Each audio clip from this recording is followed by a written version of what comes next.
کوئی صاحب جی قانون صاحب فرمائیں۔ مولانا جو آپ نے ابھی کہا تھا کہ حاجی جا رہے ہیں تو ان کے ساتھ پیسے بھیج دیں دوسرے لوگ کو، یہ کہ اپنے ایک عقیدت کا اظہار ہوتا ہے،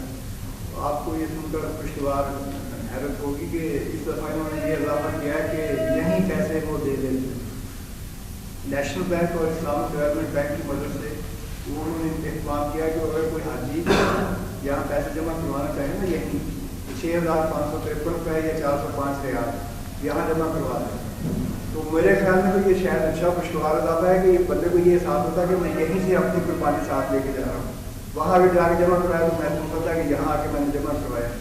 تو وہ اگر کسی حاجی کو دینے کی بجائے آدمی خود بھی نیشنل بینک کی برانچ میں جا کے کہہ سکتا ہے کہ مجھے یہ یہاں کھاتا کھول دیا۔ ہاں اچھا، وہ کوپن دے کے تو یہ احساس اپنے اندر شامل کر سکتا ہے کہ میری ابھی بھی ہاں بالکل بالکل، یہ آپ کی خبر جو ہے نا بہت اچھی ہے کہ ایک طریقہ یہ بھی نکلا ہے کہ یہاں پیسے جمع کرا دیں، انشاءاللہ وہ کام کر دیں، بے فکر رہنا چاہیے، ایسی کوئی بات نہیں کرتے، یہ نہیں کہ وہ کھا جاتے ہیں، کرتے